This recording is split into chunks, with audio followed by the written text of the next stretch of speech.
My name is Angel Thomas, and I am the host of Love Talk. I'm a licensed financial professional, and my goal is to help you build and protect your wealth. Here on Love Talk, my goal is to inspire you and encourage you to be the best version of yourself. Be sure to tune in every Tuesday here on YouTube at 7 p.m. Central Standard Time. And remember to believe in yourself. This month on Love Talk, we're talking to mothers dealing with the loss of a child. Tonight, we're sitting down with Dr. Mekel, who's a psychologist that helps grieving hearts reimagine life after experiencing loss. Let's jump right on into things. And how are you? I am doing well. How are you? Good. Excited to be at the end of the week. Yes, ma'am. I can agree with that. Yes, it's such a pleasure to put a face with a name. Yes, ma'am. And it's good to meet you. And I want to thank you for accepting the invitation to be a guest here on Love Talk. Of I'm course. super excited. Yeah. On Love Talk, I love to always bring a professional on so that we can just get some professional insight and just help us, depending on what topic we're talking about, just navigate through whatever it is we're navigating through. Mm-hmm. And this month on Love Talk, we are talking to mothers dealing with the loss of a child. I don't know if you heard my story or not, but I experienced the loss of my daughter, who was 22 weeks in the womb. Last year in October, was it October? Okay. And it's been rough. Yeah. I have two other kids. I have a 3-year-old and a 1-year-old. And I just knew that I had to tell my story because I felt alone. I kind of was embarrassed. It may sound crazy, but I was embarrassed. No, it doesn't sound crazy at all. I didn't know how to tell people that, I had lost a child. I stopped going to functions. I didn't want to go to different places because I didn't want people to talk about it. So I just knew that I had to use my platform just to bring awareness to the situation, my situation, and let other people know that they're not alone in their situations. I love that. Infant loss is so common. It's much more common than people think. So I really appreciate you just being willing to share your story. And hopefully, I'm sure that you have received input that other women are walking through that same journey and that you're not alone. So thank you for sharing that. Yes, ma'am. And thank you for being here. And we have some awesome, amazing ladies on Love Talk who also share their story. We had a mother who lost her daughter at 9 months. We had a mother who lost her daughter at 5 weeks pregnant. We had a mother who lost two pregnancies, and she suffers with infertility. So I think it's a really good topic that we're talking about. And I'm just really excited to have you here on Love Talk. But before we get started, let us know what city and state you're tuning in from. I am in the great state of Tennessee, Memphis, Tennessee, to be exact. Okay, welcome from Memphis, Tennessee, and I'm in Houston, so welcome from Houston. Oh, that's my home state. I used to live in Houston. Yes. Hey, so you're familiar. I love H-Town. That's where my family is, and yeah, it's near and dear to me. Okay, yes. So just tell us a little bit about yourself before we dive into the heart of the conversation. Sure. So on Instagram, people know me as Dr. Mekel. However, my name is Dr. Mekel Harris. I am a licensed psychologist and health service provider who specializes in grief and loss.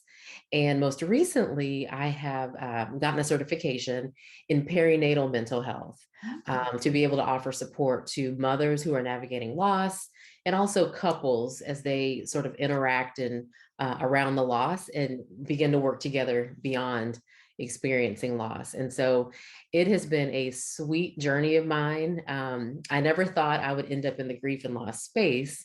However, I've also experienced a significant loss of my mom in 2012. And that was really the beginning of this journey in not only shedding light on grief and loss, which is so avoided in our society, but also to begin to help sort of empower people to realize that you can begin to reimagine life after loss, even though we know the grief journey is very difficult. So that's a little bit about who I am. Yes. And sorry about the passing of your mom. And speaking of grief, you say you're a psychologist and you help people reimagine life after experiencing loss. And one thing is the loss of a child. I feel like that's a different type of loss because that's something that literally comes from you. You grew this person, whether it was an infant loss, child loss, just a loss is a lot. And a lot of times us mothers, we hold it in. We don't talk about it. We sweep it under the rug, and we suffer in silence. Right. Yeah. And for myself, I was grieving, but I knew I had to keep going for my other kids. And I didn't know how to grieve and still be a mother at the same time. Mm-hmm. And I know there's a lot of parents out there that are dealing with that. So can you give us just some insight on how to parent and still grieve at the same time in a healthy way? Yeah, that is such an excellent question. And before I answer that, I really want to speak to what you said, and that this type of loss is so incredibly unique. All loss is painful. Mhm. At the same time, I think this one is extremely rattling because it really goes against the natural order, right? We all know that as we age, we're going to get one step closer to dying. We get that. But it doesn't make sense to our emotional and mental self, just in our psychological self, to think about an infant who hasn't yet experienced life or long life to subsequently die. And so I think that's what makes this type of loss really unique. Mhm. And again, I appreciate you being so candid and talking about the topic. So the question with regard to how to parent while you're actually walking through loss is an excellent one. And I think part of the important thing that I try to remind parents is to not be afraid to express your own emotions, right? Today's Love Talk is sponsored by Sam Ward. Sam is one of the most dedicated and committed real estate agents in the New Orleans area. If you're looking for knowledge, experience, professionalism, and personal service, Sam comes highly recommended. Visit samsellsnola.com today for client testimonials.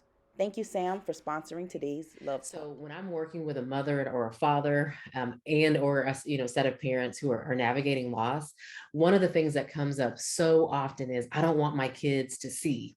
I don't want my other kids to see that I'm struggling. And one of the things I try to remind them of is part of parenting, right? Part of this community sort of tribal rearing of kids is showing them what I like to call the full arc of emotion, right? So we all face these life challenges. That's just inevitable in life, right? Yeah. We all have emotions surrounding these life challenges. And we all need to get to the place where we're able to observe some sort of resolution, if you will. So when we as parents don't share the full arc of the issue, the emotion, and the resolution, or strategizing around the problem, we really hinder our kiddos' emotional development. And so this is not me saying, talk to your kids and share every emotion like they're your therapist. At the same time, it's okay to cry. It's okay, because as you cry, you are modeling for your kids that it's okay to cry. And they're seeing that, you know what, mommy, daddy cried, and mommy, daddy survived, which is an important tool for them to know that if they do the same thing, they too will survive. So I hope that answers your question. No, it really does. And it brings me to the night before last. I kid you not. It's not about grieving, but I slipped and fell in front of my no. Yes. And it hurt so bad because I fell so hard. And I didn't cry. I wanted to just break down and cry because I hurt my knee. My knee still hurts. But I said, no, I can't cry in front of my son. I can't cry in front of my son. And now I'm thinking about it like that's a natural emotion. Just like I'm happy in front of my son, I can cry in front of my son, Right. So it's just, that correlation in our head that it's okay to have these emotions. And I like that you said that. Yeah, it's okay and it's necessary. And the other thing too here is, when we are exposing our kids to the fullness, we're exposing them to the fullness of humanity. Like you said, we're not ashamed to laugh in front of our kids, or to cry, or even to get upset with them.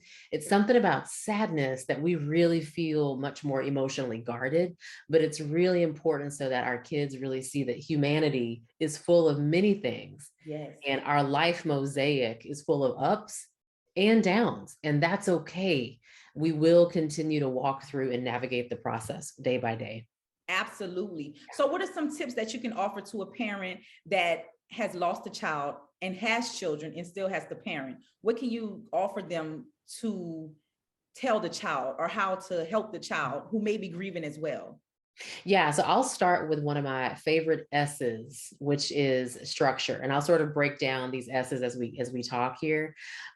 Structure is so important, right? It's important that we maintain structures for ourselves, right? So Mhm. if a mom or dad is watching this, it's important to maintain routines and structure themselves. Mhm. And it's important for the kids to stay on that schedule and have that structure too.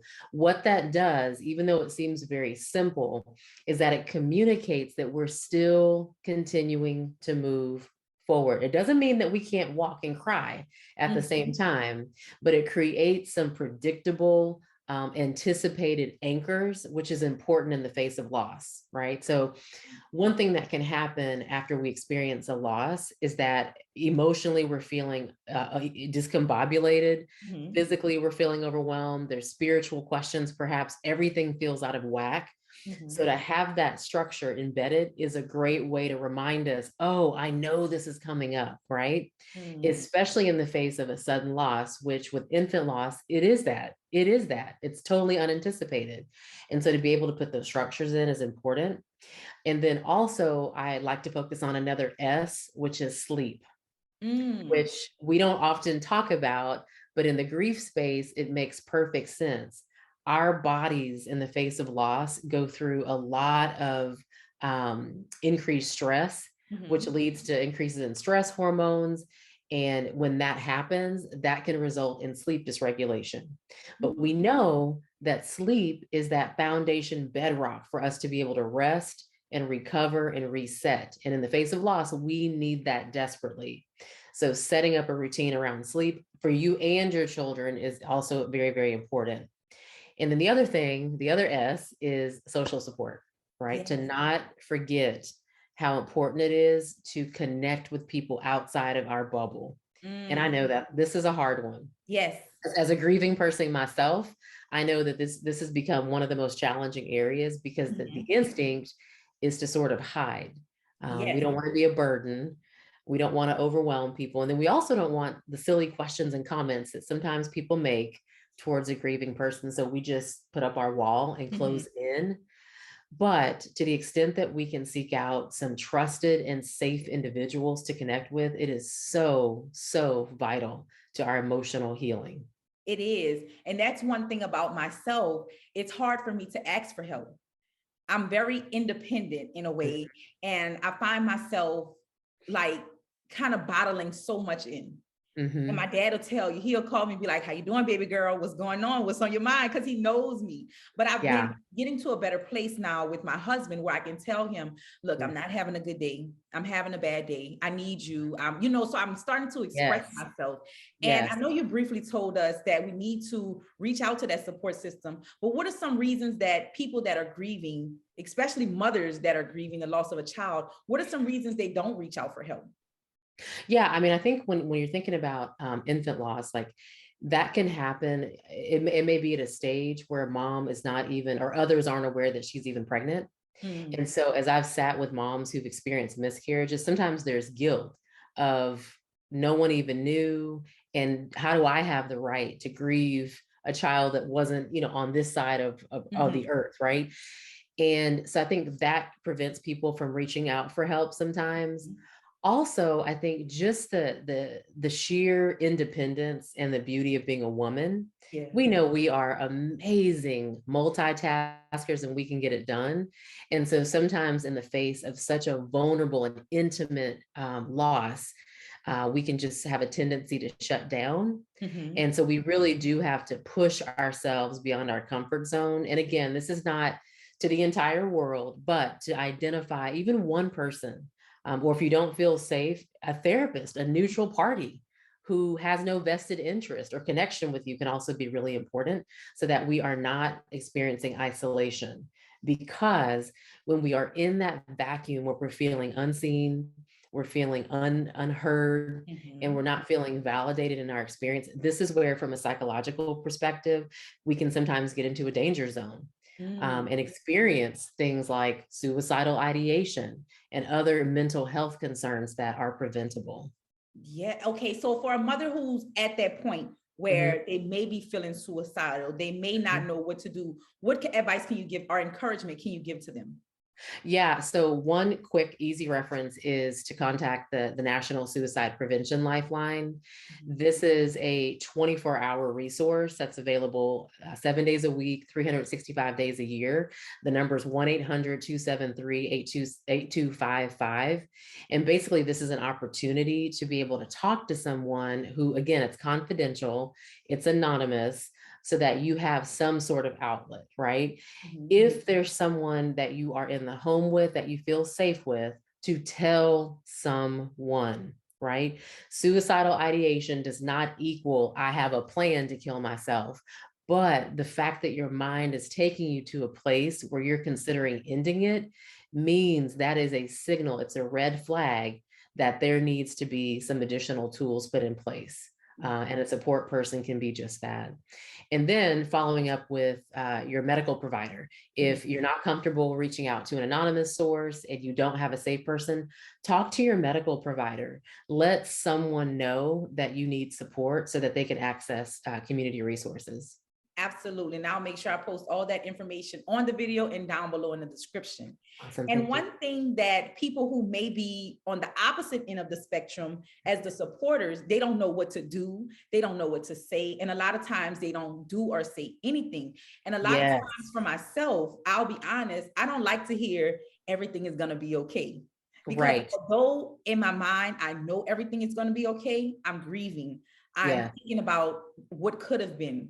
What did I do wrong? What could I have done better? You know, as the mother grieving, but I can't hold that against them because that's like an instinct reaction or instinct, you know, an instinct thing to say. So what are some ways that a friend can help someone that is grieving?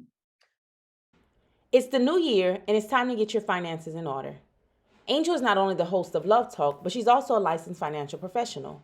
As a licensed financial professional, her job is to help you build and protect wealth. But in order to do that, you have to first create a plan. Contact Angel today at 504-295-0807 and mention Love Talk to receive a complimentary personal financial strategy. What are you waiting for? We don't plan to fail. We just simply fail to plan. Let's create a plan today. Oh, I love this. I love this. This became such a predominant concern as I shared resources on Instagram that I created an entire free resource. It's called How to Show Up for Someone Who's Grieving. And it addresses these very things, like how do you sit and walk alongside someone who is suffering without being awkward, and by also acknowledging and validating that their experience is real, right? I think one of the worst things that someone can do is not do anything. Yes. Right. And to know there's no perfect way to show up for someone. The point is that you're showing up for someone. Right. So here's some things that can be helpful. Listening, right? Creating a space for that person who's grieving to just talk, right? And not feel the need to fill up that space with cliches. And we've all heard horrible cliches in this space, right? Or to feel like you have to fix it, because the truth is there's no fixing. There's no fixing grief. It's the witnessing of grief that is really the most powerful antidote, if you will, to the healing process. And then also I'll say here that one of the most powerful tools that you can offer is simply saying the child's name, the baby's name, if there was a name, or referencing that baby, right? So sometimes I hear from people who are supporters, well, I don't want to bring up the person's name because I don't want to make the grieving person feel bad. And so it's this reminder that every day, every second of the day, that mom, that dad, that sibling, that child is thinking of that baby. And you bringing the baby up is not going to spark a memory, right? If anything, it's going to validate the fact that, wow, this is really hard. And I remember, which can be incredibly validating for a mother and a dad. And I got chill bumps when you said that, because our previous guest, she talked about how bringing up her daughter's name is therapeutic to her. And she loves people to bring it up because her fear was that people were going to forget her daughter. That's right. Yeah. Yeah. And I think that that's a grieving heart's greatest, fear is that no one's going to remember. And so when the name is brought up, or the baby, again, if unnamed is brought up, then I think it offers the space for reflection. And in that reflection is a remembering of the beautiful aspects of that birth, the beautiful aspects of the family as a unit, and to validate that the mom did nothing wrong, that she created a beautiful thing in her womb, right? And as a mother, you already know that's a powerful thing. That's a Yes. powerful thing, especially to a mom who may be feeling guilty. Yes, absolutely. And we talked about ways that someone can show up for a grieving person, but let's talk about how someone grieving can show up for themselves. Because before grieving, Yeah. grieving put aside, just as women, we have to Mhm. show up for ourselves and practice that self-care and that self-love. Because Yeah. literally, I'll speak for myself. Sometimes I feel like I have the weight of the world on my shoulders. I have a husband, I have kids, I have to work, I have love Yep. talk, I have so many things going on. I'm not complaining about it, but I feel like I have the weight of the world. So I have to make sure that I show up for myself and practice that self-love and that self-care. But for a mother who is grieving, how does she show up for herself? I think for a mom who's grieving, and really universally, I think we've got to really name the loss. So this is sort of a step that I think sometimes people overlook, partly because our society trains us to have a problem and let's just hurry up and get through it. Let's just hurry up and fix it, right? But grief doesn't work like that, right? And so in the world that we live in, there's the experience of the loss, and then we look around and we see the rest of the world going back to work, going on with their day, laughing with their families, and all of these things. And a part of us mentally thinks, well, I need to do that. But what can be really important and foundational is to name the reality of the loss. And even though that is painful, it is absolutely critical, because again, if we shift into that space of grief avoidance, that has more negative physical, emotional, psychological, and spiritual consequences than if we lean into it. And we need to lean into it gently, right? But we definitely need to name the loss. So some of the ways that people can gently lean in is by saying the baby's name, speaking the baby's name, right? Identifying what feelings come up, and what physical sensations come up as you think about the loss. And then writing, it can be a really powerful tool, right? It helps sort of unlock these things that are caught up in our thoughts, and we're able to purge and put it on paper. And often when we look at pen to paper and see it right before our eyes, it's a way to sort of shine the mirror, to hold up the mirror to ourselves and say, this is really what it is. And that's an important and necessary step in the grief process. And I agree with that, because I literally write down everything, I from do too. prayers to Yeah. thoughts to Yep. journaling and calendars, everything. So I really definitely agree. And I'm glad you said that writing is very important, especially when you're grieving. And one thing you said is grief avoidance. So what does grief avoidance look like? So again, we live in a world where, pain is not really readily talked about. And I think not only are we grief avoidant, we are just generally pain avoidant. So this leads to, when someone experiences a loss, someone else saying, well, give it a year and then you'll be fine. Or you'll get through it, or you'll be okay. And it's just sort of a quick Band-Aid put on top of a gaping, gushing wound, which doesn't really work. And so grief avoidance can manifest in many different ways. Sometimes it's not showing up, right? If someone themselves is not necessarily leaning into grief, or they don't want to accept the fact that it's an inevitability in life, they won't necessarily support, right? They won't know how to show up. It also may be sort of in those conversations about the loss, trying to hurry up the conversation to get past to the good part, right? Yeah. And we know that grief doesn't work like that. It comes in waves. And so grief avoidance can look differently, but the bottom line is it doesn't work. I don't care how, I always tell clients this, I don't care how good of track shoes you have, or if you were a track star in high school, you cannot outrun grief. So we've got to lean into it and know that avoidance just never works. And one thing I want to talk about is, I want to continue to talk about avoidance. And I know we're talking about mothers dealing with child loss, but I want to talk to fathers for a second, because a lot of times men, well, most of the time, men have to put on this space where they're tough.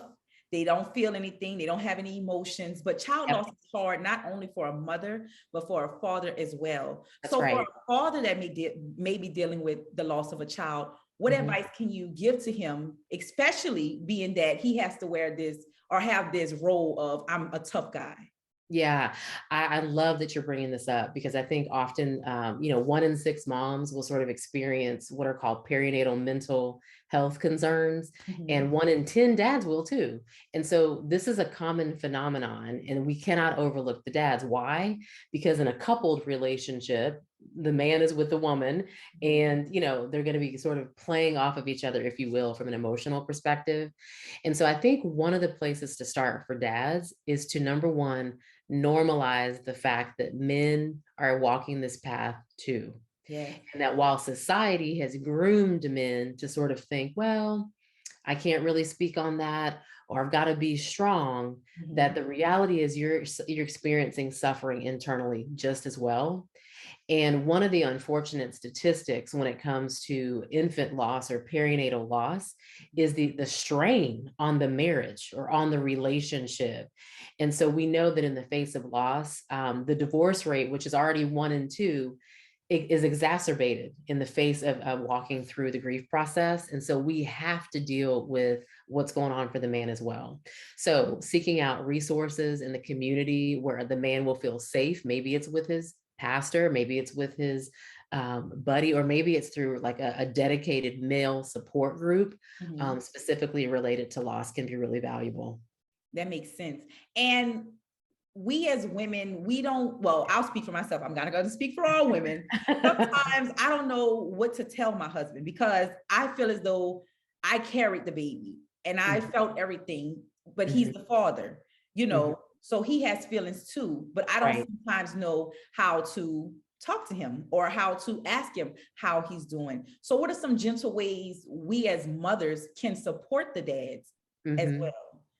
Yeah, I think part of it is, and that's a great question. I think in a coupled relationship where you have close proximity to the person on a regular basis, really sort of going back and assessing, how does this person usually show up when they have experienced a separate type of loss, right? Maybe they lost a job, or maybe they experienced another death of a physical person. How did they show up then? And sort of remembering those clues, if you will. Maybe it was heightened irritability. Maybe it was more sarcasm. Maybe it was, I'm working in my wood shop in the garage, a lot more, or I'm working on the car. So to sort of go back and look at their previous experiences, because that'll give you information to say, oh, he may be processing in that way. And then taking that gentle approach of, hey, I see that you're busying yourself. Do you want to talk about it? Or I'm really having a hard time. What about you? Or simply saying, I'm here for you, right? So it's not necessarily pressing into conversations about the loss per se, but creating gentle openings for there to be a conversation, should he be ready to do that. Absolutely. And I think that is very important. So I'm glad we talked about that here on Love Talk. And one thing about grief is it can be misdiagnosed. So how can grief be misdiagnosed? New year, new home. Let's celebrate your home in 2022. Sam Ward is an award-winning realtor. Patrice Stubbs said, Sam is awesome and good at what she does. I would quickly refer her to someone who is interested in purchasing a home. Contact Sam today and let her help you put you in your dream home. Thank you for sponsoring today's Love Talk. Oh my goodness. Angel, we could spend 3 hours talking about this. So, okay, here's the thing. When someone is grieving, right, there are some normal and natural responses to loss, like increased irritability, sleep dysregulation, physical aches and pains, mood fluctuation, anger, and having sort of a shorter fuse. And the list can go on and on. It is sadness and even thoughts about death, not suicidal ideation per se, but just thoughts about death, right? I'll be candid. When my mom died in 2012, I thought about death a lot more often, not from the sense of I don't want to be here, but I was much more curious about it. And that's normal. So if we're sitting in a space where a clinician doesn't have a tuned ear to really hear the full breadth of what's going on in that person's life, they could be misdiagnosed with a clinical depression or anxiety. Now, this is not to say that as you grieve, you don't experience depressive symptoms or anxious symptoms. However, there can be misdiagnosis, even ADHD. I worked with a mom who went to her primary care provider, and because she was having a hard time concentrating. And without getting a full history, the diagnosis pointed to, in the provider's mind, ADHD. But the truth was, she was experiencing brain fog. Her baby had died 6 months previously, right? And so I think that we've got to be really careful to get a holistic history, to really dive deep into previous mental health history, situational stressors, including loss that could be precipitating the situation. And then also, is there any family history of any psychiatric concerns? All of those things matter when making a diagnosis. And if we're not careful, we'll focus only on the surface and then we'll misdiagnose. That makes a lot of sense. Wow. Oh, I didn't even think that deep into that. Wow. Oh my goodness. Unfortunately, it happens more readily. And because grief is so invisible, not that it's not, I don't want to cast grief from the typical sense in a diagnostic light, but when we're describing, I'm just sad, or I feel down, or I feel hopeless, what automatically comes to most people's minds is depression, right? And it makes sense. However, we've got to dig a little bit deeper to see, is this a clinical presentation, or is this on a spectrum, or is it part of an umbrella of other possible diagnoses or considerations? Wow. Wow. And you do that by talking to your primary care physician, correct? That's a good place to start. Yeah. So the primary care physician, what they can do is rule out any physical health issues. All right. So we also know that there are certain health conditions. For example, someone with an overactive thyroid can look anxious, right? And then if you couple that with grief, that can look, pretty out of whack. And so what the medical provider can do is assess for any underlying physical health conditions and rule that out. Once it's determined that that's stable, then they'll usually make a recommendation for a mental health provider, who then is trained to do a thorough assessment of the history and current presenting symptoms to get the diagnosis. Wow. Wow. Wow.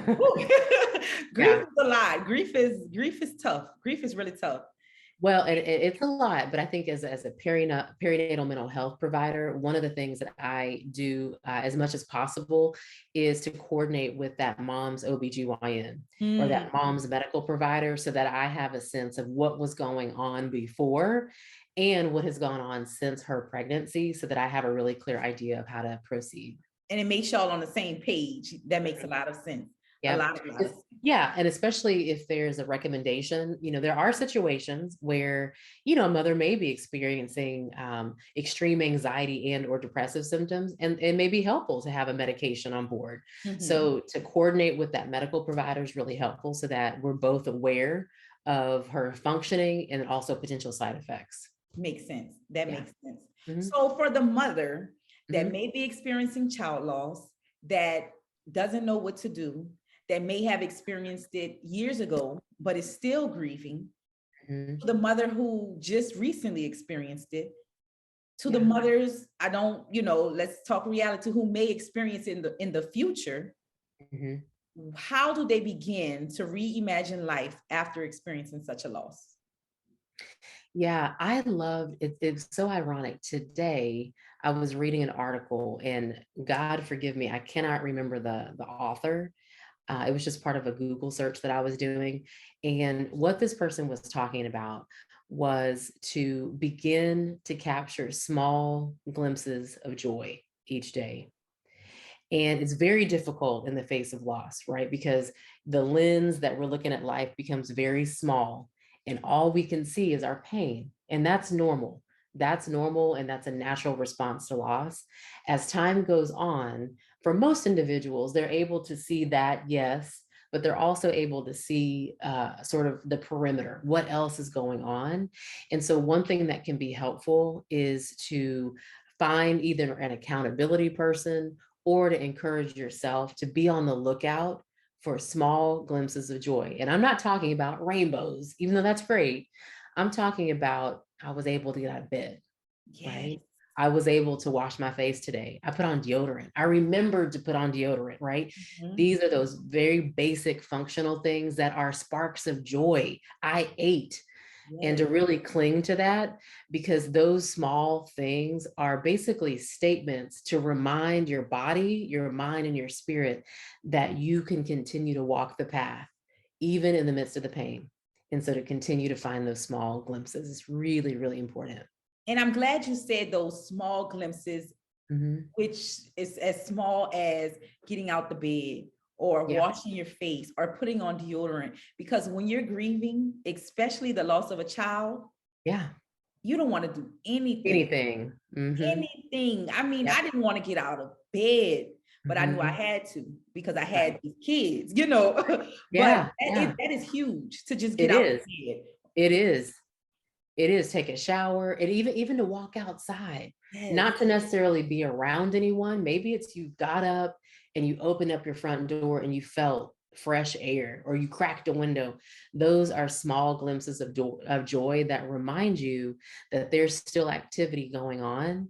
And in the beginning, that can really be what it takes to help you start walking a little bit more fluidly, a little bit more swiftly, and to the point where you're able to get your stride. But it doesn't take away the fact that that pain will still be there. It will still be there. And again, that's normal. Yes.